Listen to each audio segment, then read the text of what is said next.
What's up for July? Mars and Venus go their separate ways. Saturn cruises with a dusty young star, and it's prime time for the Milky Way. You'll find Venus and Mars in the west after sunset throughout July.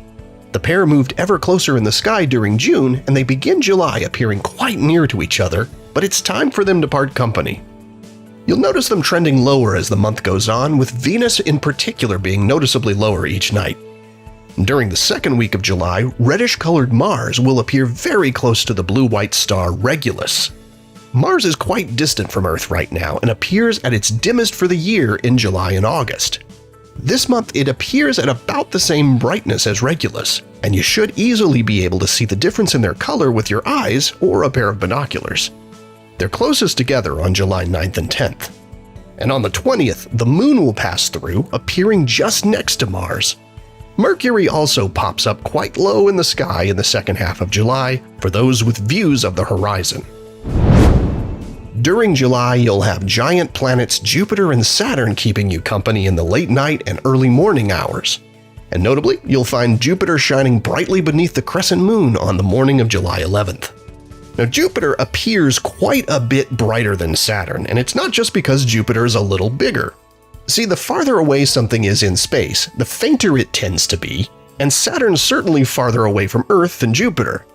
But it's also farther away from the Sun, and being more distant means it receives much less sunlight than Jupiter to begin with. So it's the combination of being both farther from the Sun and farther from Earth that makes Saturn appear so much fainter.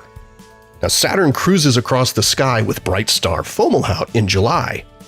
At around 440 million years old, Fomalhaut is a fairly young star. NASA's Webb Space Telescope recently revealed new details in the dusty debris disk that surrounds it.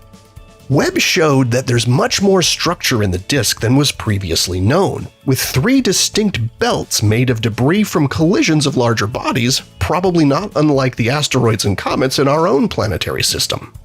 And researchers think the belts most likely are carved by the gravitational forces produced by unseen planets. It's a nice reminder that most stars you gaze upon represent entire planetary systems. Each one is a sun, and most have a family of worlds in orbit around them.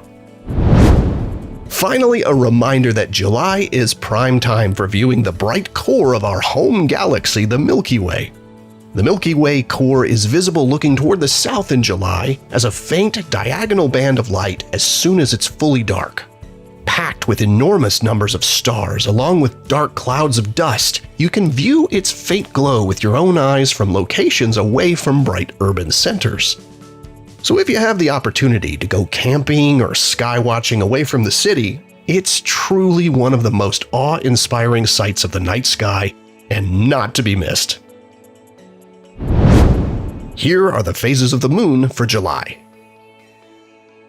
Stay up to date with all of NASA's missions to explore the solar system and beyond at nasa.gov. I'm Preston Dykes from NASA's Jet Propulsion Laboratory, and that's what's up for this month.